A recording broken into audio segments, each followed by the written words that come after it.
Hello, good morning my dear students. നമ്മൾ ഇന്ന് branching instructions complete ചെയ്യാണ്. നമ്മൾ ഇന്നലെ ബ്രാഞ്ചിങ് ഇൻസ്ട്രക്ഷൻസ് പറഞ്ഞു, അതായത് അൺകണ്ടീഷണൽ ജമ്പ് ഇൻസ്ട്രക്ഷനും അതേപോലെ കോൾ ഇൻസ്ട്രക്ഷനും. കോളും ജമ്പും വെച്ചിട്ട് നമുക്ക് കണ്ടീഷണലായിട്ടും അൺകണ്ടീഷണലായിട്ടും ജമ്പ് ചെയ്യാന്ന് പറഞ്ഞു. അതേപോലെ തന്നെ ഉള്ളൊരു ഇൻസ്ട്രക്ഷനാണ് RET, റിട്ടേൺ ഇൻസ്ട്രക്ഷൻ. ഇതിന് ഒപ്പാറൻസ് ഒന്നുമില്ല. ഇത് എന്തിനാ ഉപയോഗിക്കുന്നത് എന്നുള്ളതാണ്. RET, the program sequence is transfer from the subroutine to the calling program. ഇത് മെയിനായിട്ട് നമ്മൾ ഇത് പഠിച്ചതുപോലെ നമ്മൾ ഫങ്ഷൻ എന്നുള്ള കൺസെപ്റ്റിൻ്റെ വേറൊരു കൺസെപ്റ്റാണ് പ്രോഗ്രാമും സബ് റൂട്ടീൻ. സബ് റൂട്ടീൻ എന്ന് പറയുന്ന കൺസെപ്റ്റ് ഉണ്ട്. അതായത് ഫംഗ്ഷൻ തന്നെ നമ്മൾ സിയിൽ പഠിക്കുന്ന ഫംഗ്ഷൻ്റെ കൺസെപ്റ്റ് തന്നെയാണ്. നമ്മളെ മെയിൻ പ്രോഗ്രാമിൽ നിന്ന് നമ്മൾ കോൾ വെച്ചിട്ട് നമ്മൾ എന്ത് ചെയ്യുന്നു, കണ്ടീഷണലായിട്ട് എവിടേക്ക് പോയതിന് ശേഷം സബ് റൂട്ടീനിലേക്ക് പോയതിന് ശേഷം നമ്മൾ തിരിച്ച് നമ്മൾ ആ ഒരു മെയിൻ പ്രോഗ്രാമിലേക്ക് വരണമെങ്കിൽ നമ്മൾ RET യൂസ് ചെയ്യും. അതാണ് ഈ ഒരു RET എന്നുള്ള ന്യൂമോണിക്കിൻ്റെ ഉദ്ദേശം. The two bytes from the top of the stacks are copied into the program counter and program execution begin at the new address. അതായത് നമ്മൾ കോൾ ചെയ്യുന്ന സമയത്ത് കണ്ടീഷണലായിട്ടോ അൺകണ്ടീഷണലായിട്ടോ കോൾ ചെയ്യുന്ന സമയത്ത് പിന്നെ അവിടെ എന്ത് ചെയ്യും, നെക്സ്റ്റ് അഡ്രസ്സ് അവിടെ കോപ്പി ചെയ്തിടും. എവിടെ? സ്റ്റാക്കിലേക്ക് നമ്മൾ പുഷ് ചെയ്യും. അതിനുശേഷം റിട്ടേൺ നമ്മൾ ചെയ്യുന്ന സമയത്ത് RET നമ്മൾ എന്നുള്ള ഇൻസ്ട്രക്ഷൻ എക്സിക്യൂട്ട് ചെയ്യുന്ന സമയത്ത് സ്റ്റാക്ക് എന്ത് ചെയ്യും, ഈ സ്റ്റാക്കിൻ്റെ ടോപ്പിലുള്ള 2 bytes എന്ന് പറഞ്ഞാൽ അതൊരു അഡ്രസ്സ് ആയിരിക്കും. ആ അഡ്രസ്സിനെ പ്രോഗ്രാം കൗണ്ടിലേക്ക് പോപ്പ് ചെയ്തെടുത്ത് പ്രോഗ്രാം കൗണ്ടറിലേക്ക് എന്ത് ചെയ്യും, ഇൻസേർട്ട് ചെയ്യും. ഓക്കെ, അപ്പോൾ അങ്ങനെയാണ് അവിടെ വർക്ക് ചെയ്യുന്നത്. അപ്പോൾ ഫങ്ഷൻ കോളിംഗ് അല്ലെങ്കിൽ സബ് റൂട്ടീൻ മാനേജ്മെൻറ്റ് എന്നുള്ളത് ഇറ്റ്സ് ആപ്ലിക്കേഷൻ ഓഫ് സ്റ്റാക്കിൻ്റെ ഒരു ആപ്ലിക്കേഷൻ ആണ്. The program sequence is transferred from subroutine to the calling program. The 2 bytes from the top of the stacks are copied into the program counter. The program execution begin at the new address. അപ്പോൾ RET ചെയ്താൽ ഇതാ സംഭവിക്കാം. ഈ sub റൂട്ടീനിലായിരിക്കും ഈ control ഉണ്ടാവുക. അതിനുശേഷം എന്ത് ചെയ്യും, സ്റ്റാക്കിൽ നിന്ന് അതിൻ്റെ ടോപ്പിലുള്ള 2 bytesനെ പോപ്പ് ചെയ്തിട്ട് അത് പ്രോഗ്രാം കൗണ്ടറിലേക്ക് ഇൻസേർട്ട് ചെയ്യും, പ്രോഗ്രാം കൗണ്ടറിലേക്ക് ഫെച്ച് ചെയ്യും. Then the execution begins. അത് ഈ ഒരു അഡ്രസ്സ് എന്ന് പറയുന്നത് സാധാരണ പ്രോഗ്രാം സീക്വൻസിൽ മെയിൻ പ്രോഗ്രാമിലുള്ള ഒരു അഡ്രസ്സ് ആയിരിക്കും അവിടെ മുതൽ. അപ്പോൾ നമ്മൾ സബ് റൂട്ടീൻ പ്രോഗ്രാമുണ്ട്, സബ് റൂട്ടീനുണ്ട്. അപ്പോൾ ആദ്യം പ്രോഗ്രാമിൽ നിന്ന് കോൾ വെച്ചിട്ട് നമ്മൾ സബ് റൂട്ടീനിലേക്ക് പോകും. അതിൻ്റെ ആ സബ് റൂട്ടീനൊക്കെ ചെയ്തതിന് ശേഷം RET എന്ന് പറയുന്ന ഇൻസ്ട്രക്ഷൻ ഉണ്ടാവും. RET ചെയ്യുന്ന സമയത്ത് എന്ത് ചെയ്യും, അത് തിരിച്ച് മെയിൻ പ്രോഗ്രാമിലേക്ക് പോകും. ഓക്കെ, അതാണ് RET എന്ന് പറയുന്നത്. അപ്പോൾ ഇത് അൺകണ്ടീഷണലാണ്. ഇത് RET വന്നു കഴിഞ്ഞാൽ ഓട്ടോമാറ്റിക്കലി എന്ത് ചെയ്യും, സ്റ്റാക്കിലേക്ക് പോയിട്ട് അവിടെയുള്ള അഡ്രസ്സ് എടുത്തിട്ട് മെയിൻ പ്രോഗ്രാമിലേക്ക് പോകുന്ന അർത്ഥം. അപ്പോൾ കണ്ടീഷൻസ് ഒന്നുമില്ല. ബട്ട് അതേപോലെ തന്നെ റിട്ടേണ് കണ്ടീഷണൽ റിട്ടേൺ ഉണ്ട്. That is RX. X small ലെറ്ററിലാണുള്ളത്. എക്സ് എന്ന് പറയുന്നത് അവിടെ എന്ത് കണ്ടീഷന് വരാം. നമ്മൾ കഴിഞ്ഞ കോളിങ്ങിലൊക്കെ പറഞ്ഞതുപോലെ, കോൾ ഇൻസ്ട്രക്ഷൻ പറഞ്ഞതുപോലെ തന്നെ റിട്ടേൺ ഇൻസ്ട്രക്ഷനിലും എക്സിന് പകരം ഏത് കണ്ടീഷന് വരാം. ഇവിടെ നമ്മൾ ഡിസ്ക്രിപ്ഷൻ കൊടുത്തിരിക്കുന്ന കോൾ കണ്ടീഷനിൽ നിന്നാണ്, അങ്ങനെയല്ല റിട്ടേൺ കണ്ടീഷനിൽ നിന്നാണ്. RX മീൻസ് റിട്ടേൺ കണ്ടീഷനിൽ. കണ്ടീഷന് നമ്മൾ തീരുമാനിക്കുന്നത് എക്സ് നമ്മൾ മാറ്റി കൊടുക്കുമ്പോഴാണ്. അപ്പോൾ the program sequence is transferred from the subroutine to the calling program on the specified flag of the PSW. അതായത് ഫ്ലാഗ് രജിസ്റ്ററിലുള്ള വാല്യൂവിനനുസരിച്ചാണ് നമ്മൾ എന്ത് ചെയ്യുക, സബ് റൂട്ടീനിൽ നിന്ന് കോളിംഗ് പ്രോഗ്രാമിലേക്ക് ഈ RX വെച്ച് റിട്ടേൺ ചെയ്യാം എന്നർത്ഥം. അതായത് നേരത്തെ പറഞ്ഞതുപോലെ തന്നെ 2 bytes from the top of the stacks are copied into the program counter. Program execution begin at the new address that is inside the program counter. Okay, അതൊരു എക്സാമ്പിളാണ് RZ. അതായത് 0 ഫ്ലാഗ് സെറ്റ് ചെയ്താൽ return ആവാന്നുള്ളത്. നമുക്ക് നോക്കാം ഏതൊക്കെയാണെന്നുള്ളത്. RXൻ്റെ variance ആണ് ഇവിടെ കൊടുത്തിരിക്കുന്നത്. ഓക്കെ, നമ്മൾ കോൾ പറഞ്ഞതുപോലെ തന്നെ RXനും 8 വേരിയൻസ് ഉണ്ട്. First is RC, next RNC, RP, RM, RZ, RNZ, RPE, RPO.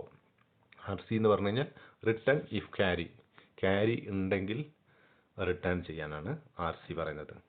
Carry ഇല്ലെങ്കിൽ എന്ത് ചെയ്യും, RNC ആണ് നമ്മൾ യൂസ് ചെയ്യുക. പോസിറ്റീവ് വാല്യൂ ആണെങ്കിൽ നമ്മൾ എന്നുള്ളൊരു കണ്ടീഷൻ ആണെങ്കിൽ അത് ട്രൂ ആയിട്ട് വരികയാണെങ്കിൽ, അതായത് എന്താ പറയുക, സൈൻ ഫ്ലാഗ് 0 ആണെങ്കിൽ 0 ആയിരിക്കും. അങ്ങനെയാണെങ്കിൽ പോസിറ്റീവ് വാല്യൂ ആണ് ഉണ്ടാവുക. പോസിറ്റീവ് ആയിരിക്കും നമ്മളിപ്പോൾ ഉള്ളൊരു വാല്യൂന് ഉണ്ടാവുക. അപ്പോൾ അത് RP എന്ന് പറയുന്നത് വെച്ചിട്ടാണ് ചെയ്യുക. അപ്പോൾ ഇതൊക്കെ ട്രൂ ആവണം. ഇതൊക്കെ ട്രൂ ആവുക എന്ന് പറയുന്നത് ഈ ഫ്ലാഗ് സെറ്റ് ചെയ്തു നടക്കും. R എന്ന് പറയുന്നത് മൈനസ് ആണ്, അതായത് നെഗറ്റീവ് വാല്യൂ മീൻസ് പിന്നെ സൈൻ ഫ്ലാഗ് 1 ആവണം എന്നർത്ഥം. RZ എന്ന് പറയുന്നത് 0 സൈൻ ഫ്ലാഗ് 1 ആയിട്ട് സെറ്റ് ചെയ്ത് കഴിഞ്ഞാൽ നമ്മൾ RZ ഉപയോഗിക്കും. RNZ സൈൻ ഫ്ലാഗ് 0 ആയിട്ട് സെറ്റ് ചെയ്ത് കഴിഞ്ഞാൽ RNZ ഉപയോഗിക്കും. അതേപോലെ തന്നെ ഈ പാരിറ്റി, ഈവൻ പാരിറ്റി ആണെങ്കിൽ RPO എന്ന് പറയുന്നത് ഓഡ് പാരിറ്റി. ഇങ്ങനെയുള്ള ഡിസ്ക്രിപ്ഷനിൽ പറഞ്ഞ കണ്ടീഷൻസ് സാറ്റിസ്ഫൈ ചെയ്യുമ്പോഴാണ് ഇത് ട്രൂ ആവുക. അപ്പോൾ എന്ത് ചെയ്യും, ഈ ഒരു ന്യൂമോണിക്സ് ഉപയോഗിച്ച് നമുക്ക് എന്ത് ചെയ്യാം, മെയിൻ പ്രോഗ്രാമിലേക്ക് റിട്ടേൺ ചെയ്യാം. ഓക്കെ, ഇതെങ്ങനെ സംഭവിക്കുന്നതെന്ന് വെച്ച് കഴിഞ്ഞാൽ നമ്മൾ സ്റ്റാക്കിലുള്ള അതിൻ്റെ സ്റ്റാക്കിൻ്റെ ടോപ്പിലുള്ള സ്റ്റാക്കിൻ്റെ ടോപ്പിലുള്ള 2 ബൈറ്റ്സിനെ ആക്സസ് ചെയ്തിട്ടുണ്ട്. ആക്സസ് എന്ന് പറയുന്നത് കോളിംഗ് പ്രോഗ്രാമിലുള്ള വാല്യൂസ് ആയിരിക്കും. അപ്പോൾ ഇതൊക്കെയാണ് ബ്രാഞ്ചിങ് ഇൻസ്ട്രക്ഷനിലുള്ള റിട്ടേൺ. അപ്പോൾ നമ്മൾ 3 ടൈപ്പ് പറഞ്ഞു. ജമ്പ് പറഞ്ഞു, അതേപോലെ കോൾ അൺകണ്ടീഷണൽ കോൾ പറഞ്ഞു, പിന്നെ അതേപോലെ CX കണ്ടീഷണൽ കോൾ പറഞ്ഞു, അതുപോലെ തന്നെ RET അൺകണ്ടീഷണൽ റിട്ടേൺ പറഞ്ഞു, RX കണ്ടീഷണൽ റിട്ടേൺ പറഞ്ഞു. അതിന് ശേഷമുള്ളതാണ് ഒരു ബ്രാഞ്ചിങ് ഇൻസ്ട്രക്ഷൻസും കൂടെ പറയാം. That is RST that is restart എന്നാണ് ഇതിൻ്റെ പറയുക. അതായത് പിന്നെ സോഫ്റ്റ്വെയർ ഇൻറ്ററപ്റ്റ് ആണിത്. RST instruction jump the control to the 1 of the 8 memory location depending upon the number. Okay, അപ്പോൾ അതിൽ 0 to 7 നമ്പർ വരെ നമുക്ക് കൊടുക്കാം. RST0, RST1, RST2, RST3, RST4, RST5, RST6, RST7, RST7 വരെ, അതായത് 8 വാല്യൂസ്. ഈ 8 വാല്യൂസിനനുസരിച്ച് നമുക്ക് എന്ത് ചെയ്യാം, നമുക്ക് ഈ ഒരു ഇൻസ്ട്രക്ഷൻ ഉപയോഗിക്കാം. RST instruction jump the control of the 1 of the 8 memory locations. അപ്പോൾ ഈ 8 മെമ്മറി ലൊക്കേഷൻസിലേക്കാണ് ഇത് പോകുന്നത്. It's directly control to the interrupt ആണ്.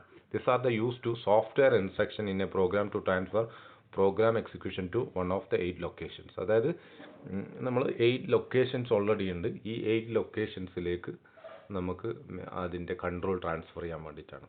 ഓക്കെ, അപ്പോൾ എക്സാമ്പിൾ RST3. അപ്പോൾ ഇതിൽ കൊടുത്തിട്ടുണ്ട് എന്തൊക്കെയാണ് റീസ്റ്റാർട്ട് അഡ്രസ്സ് എന്നുള്ളത്. അപ്പോൾ RST0 എന്ന് പറഞ്ഞു കഴിഞ്ഞാൽ നമ്മളെ ഈ പ്രോഗ്രാം എക്സിക്യൂഷൻ എന്ത് ചെയ്യും, 0000 എന്നുള്ള ഒരു റീസ്റ്റാർട്ട് അഡ്രസ്സിലേക്ക് ഇതിന് ഈ പ്രോഗ്രാം കൺട്രോളിനെ പാസ് ചെയ്യും. പിന്നെ അവിടെ നിന്നാണ് തുടങ്ങുക പ്രോഗ്രാം എക്സിക്യൂഷൻ.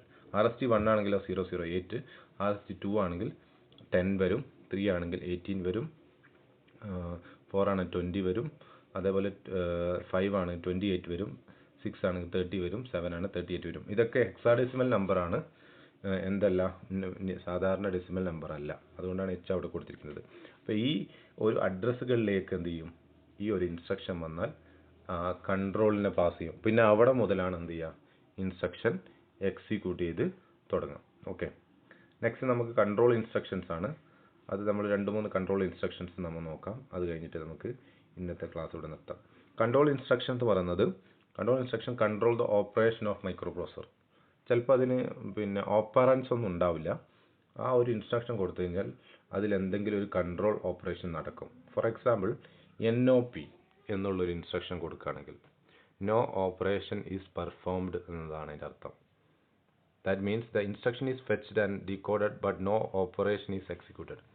ഇൻസ്ട്രക്ഷൻ എന്ത് ചെയ്യും, നമ്മളെ മെമ്മറിയിൽ നിന്ന് ഫെച്ച് ചെയ്ത് ഡീകോഡ് ചെയ്ത് അവിടെ വെക്കും. പക്ഷെ എന്ത് നടക്കില്ല, ഓപ്പറേഷൻ എക്സിക്യൂഷൻ നടക്കില്ല. അതിനു വേണ്ടിയിട്ടാണ് NOP എന്നുള്ള ഇൻസ്ട്രക്ഷൻ, അതായത് കൺട്രോൾ ഇൻസ്ട്രക്ഷൻ യൂസ് ചെയ്യുന്നത്. നെക്സ്റ്റ് കൺട്രോൾ ഇൻസ്ട്രക്ഷൻ ആണ് HALT, that's a HLT, HALT instruction. HALT ഇൻസ്ട്രക്ഷനും ഓപ്പറൻസ് ഒന്നുമില്ല. That means the CPU finishes executing the current instruction, halts any further execution. അതായത് ഇപ്പോഴുള്ള ഇൻസ്ട്രക്ഷൻസ് എക്സിക്യൂട്ട് ചെയ്തതിന് ശേഷം പിന്നെ ഒരു എക്സിക്യൂഷനും നടക്കില്ല, അവിടെ നിർത്തി വെക്കുകയാണ്, സ്റ്റോപ്പ് ചെയ്യുകയാണ്. അതിനെയാണ് നമ്മൾ HALT എന്ന് പറയാം. HALT കൊടുത്തു കഴിഞ്ഞാൽ അവിടെ വെച്ച് നിർത്തി എന്നുള്ളതാണ്. An interrupt or reset is necessary to exit from the halt state. നമ്മൾ എന്ത് ചെയ്യണം, ഒരു ഇൻട്രപ്റ്റോ അല്ലെങ്കിൽ റീസെറ്റിനോ വേണ്ടിയിട്ടുള്ള എന്തെങ്കിലും ഇൻസ്ട്രക്ഷൻ കൊടുത്തു കഴിഞ്ഞാലേ അവിടുന്ന് നമുക്ക് എന്ത് ചെയ്യാൻ പറ്റുള്ളൂ, എക്സിറ്റ് ചെയ്തിട്ട് പ്രോഗ്രാം കണ്ടിന്യൂ ചെയ്യാനൊക്കെ പറ്റുള്ളൂ. ഹാൾട്ട് എന്നാണ് നമ്മൾ സാധാരണ ഒരു പ്രോഗ്രാം കഴിയുമ്പോൾ നമ്മൾ ഹാൾട്ട് കൊടുക്കുക. നമ്മൾ ക്ലോസിംഗ് ബ്രേസ് ഇടുന്നതിന് തുല്യമാണെന്ത് HLT, ഹാൾട്ട് എന്ന് പറയുന്നത്. ഓക്കെ. അതേപോലെ DI, നമ്മൾ ഇൻട്രപ്റ്റിനെ ഡിസേബിൾ ചെയ്യാൻ, നമുക്ക് എന്തെങ്കിലും വളരെ വളരെ ക്രൂഷ്യലായിട്ടുള്ള കാര്യം പ്രോസസ്സ് ചെയ്യുന്ന സമയത്ത് വേറെ ഇൻട്രപ്റ്റ് ഒന്നും വരാതിരിക്കാൻ വേണ്ടി നമ്മൾ പഠിക്കുമ്പോൾ ഡോറൊക്കെ ക്ലോസ് ചെയ്ത് പഠിക്കുന്നത് പോലെ, പിന്നെ ആരും നമ്മൾ ഡിസ്റ്റർബ് ചെയ്യാൻ പാടില്ല, അല്ലെങ്കിൽ ഫോണൊക്കെ ഓഫാക്കി ഇടുന്നത് പോലെയാണ് ഡിസേബിൾ ഇൻറ്ററപ്റ്റ് എന്ന് പറയുന്നത്. DI, the interrupt enable flip flop is reset. Interrupt enable flip flop is reset and all the interrupt except the trap are disabled. Trap എന്താണെന്ന് നിങ്ങൾക്ക് അറിയാലോ. ട്രാപ്പ് എന്ന് പറഞ്ഞാൽ ഇപ്പോൾ ഷട്ട് ഡൗൺ ഒക്കെ ചെയ്യുന്നത് വളരെ അർജൻറ്റ് ആയിട്ടുള്ള കാര്യങ്ങൾ ആണെങ്കിൽ നമ്മൾ തുറക്കേണ്ടി വരും എന്നുള്ളതുപോലെ ട്രാപ്പ് നോൺ മാസ്കബിൾ ഇൻട്രപ്റ്റ് അല്ലാത്ത ബാക്കിയുള്ള എല്ലാ മാസ്കബിൾ ഇൻട്രപ്റ്റിനെയും നമ്മൾ എന്ത് ചെയ്യണം, ഡിസേബിൾ ചെയ്ത് വെക്കുന്ന ഒരു ഇൻസ്ട്രക്ഷനാണ് DI എന്ന് പറയുന്നത്. ഇത് no flags are affected, flag മാറ്റമൊന്നും ഇതിനെ എഫക്റ്റ് ചെയ്യില്ല. ഓക്കെ. നെക്സ്റ്റ് ആണ്, അതേപോലെ നമ്മൾ ഡിസേബിൾ ചെയ്ത ഇൻട്രപ്റ്റിനെ എനേബിൾ ചെയ്യാൻ വേണ്ടിയിട്ട് നമ്മൾ യൂസ് ചെയ്യുന്നതാണ് EI, enable interrupt. The interrupt enable flip flop is set and all interrupts are enable, no flags are affected. This instruction is necessary to reenable the interrupts. Okay, except trap. Trap എന്ന് പറയുന്നത് ഇതിലൊന്നും വരില്ല. Maskable ആയിട്ടുള്ള ഇൻട്രപ്റ്റ്സിനൊക്കെ enable ചെയ്യാൻ നമ്മൾ EI ഉപയോഗിക്കും. DI വെച്ച് disable ചെയ്തത് EI വെച്ചിട്ടാണ് നമ്മൾ എനേബിൾ ചെയ്യുക. ഓക്കെ. പിന്നെയുള്ള ഇൻസ്ട്രക്ഷൻസ് നമുക്ക് നാളെ പറയാം, അത് കുറച്ച് ഡീറ്റെയിൽ ആയിട്ട് പറയാനുണ്ട്. അപ്പോൾ ഇന്ന് നിങ്ങൾ ഈ ഇൻസ്ട്രക്ഷൻസ് വൃത്തിയായിട്ട് കേൾക്കുക. ഞാൻ ഈ ഒരു PPT മുഴുവനായിട്ട് നിങ്ങളുടെ ഗ്രൂപ്പിലേക്ക് ഇടുന്നുണ്ട്, നിങ്ങളത് കാണുക. എന്നിട്ട് നിങ്ങളുടെ അറ്റൻഡൻസ് കമൻറ്റിൽ ഇടുക. Okay, thank you.